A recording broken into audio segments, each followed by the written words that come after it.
Hey there, and welcome to Study English, the place where English feels like home. I'm Sophie, and in every episode, we talk, we listen, and we learn together.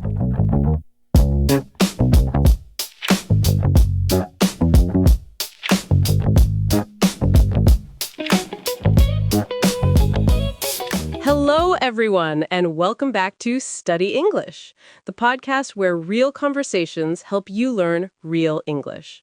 I'm Sophie, and I'm so happy to have Marcus back in the studio today. Welcome back, Marcus. Thanks, Sophie.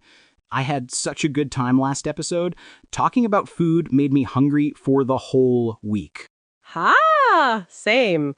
I made pasta twice after we recorded. But today we have a different topic, and honestly, it might be my favorite one yet. We're talking about travel.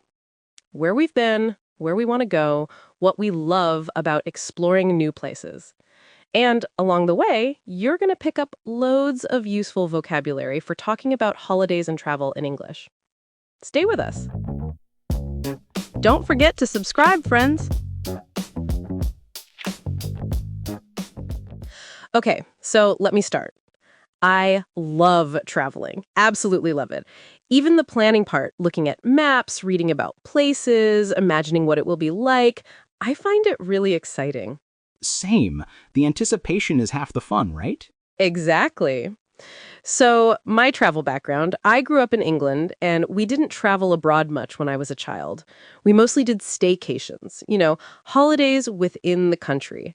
The Lake District, Cornwall, Scotland, beautiful places, actually. So, England has a lot to offer within its own borders. It really does. People sometimes forget that.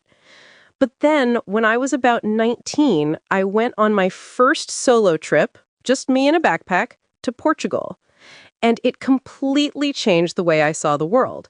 What was it about Portugal specifically? I think it was the combination of things. The food was incredible, fresh seafood, pastéis de nata, this amazing coffee. The people were so warm and welcoming, and there was this atmosphere, especially in Lisbon, that felt very old and very alive at the same time, like the city had centuries of stories to tell. That's a beautiful description. I fell completely in love with it. And from that trip, I got the travel bug. That's the expression, the travel bug. Once you catch it, it's hard to stop.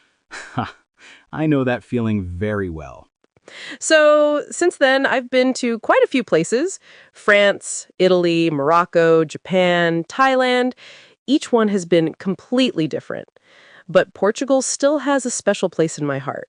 Okay, Marcus, your turn. Tell me about your relationship with travel. So I grew up in Chicago, and my family did road trips. Every summer, we'd pack into the car and drive somewhere, sometimes for 2-3 days.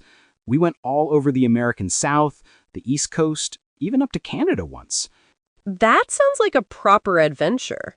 It was great. You see so much of a country when you drive through it.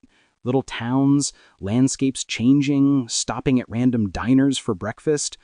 I loved it. There's something very romantic about a road trip, isn't there? There really is. No strict schedule, no airport stress, just the open road. But my first time flying internationally was when I was 22. I went to Costa Rica with a college friend, and that was a whole different experience. In what way? Everything was unfamiliar. The language, I speak some Spanish, but not fluently.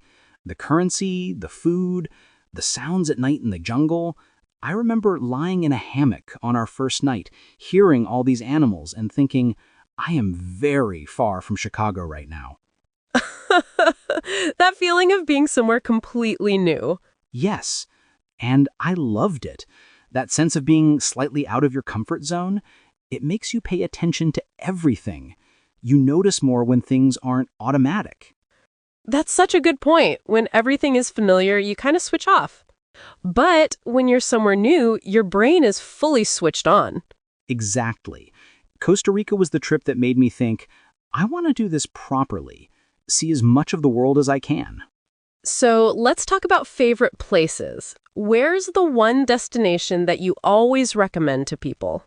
That's hard, but if I had to pick one, Colombia, specifically Cartagena on the Caribbean coast. It's one of the most beautiful cities I've ever seen. Colorful buildings, amazing food, incredible music everywhere. And the people are so friendly and proud of their culture. I've heard so many good things about Colombia. It's definitely on my list. Put it near the top. What about you? What do you always recommend? Japan, without hesitation.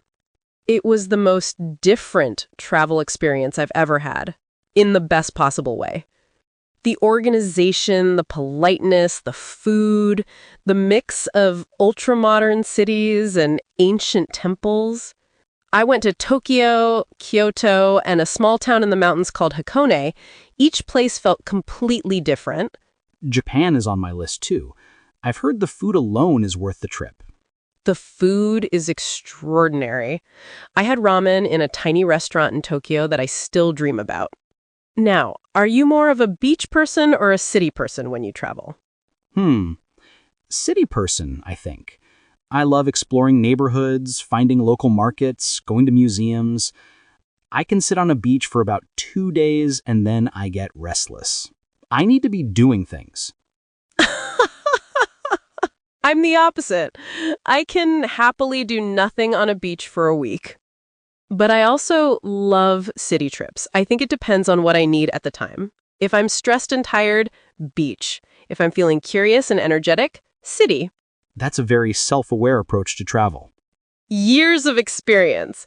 I once booked a busy city trip when I was exhausted, and I was miserable the whole time. Lesson learned. We've all done something like that. Okay, I want to ask about travel tips. What's one piece of advice you always give to someone planning their first big trip abroad? Learn at least 5 to 10 words in the local language. Hello, thank you, please, excuse me. Do you speak English? It makes such a difference. People really appreciate the effort, even if your pronunciation is terrible.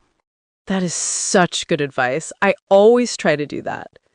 Even in Japan, where the language is incredibly difficult, just saying arigato, thank you, got me the warmest smiles everywhere.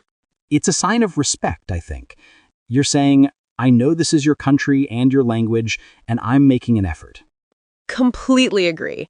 My tip would be leave some empty space in your schedule. Don't plan every hour.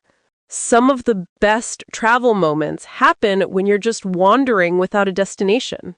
Getting lost on purpose. Exactly. Getting lost on purpose. You find a little cafe, a hidden square, a market you didn't know about. That's the magic. 100%. Overplanning can kill the spontaneity. Last question. Dream destination. The one place you haven't been but desperately want to go. New Zealand. It looks like another planet. The landscapes, the hiking, the culture.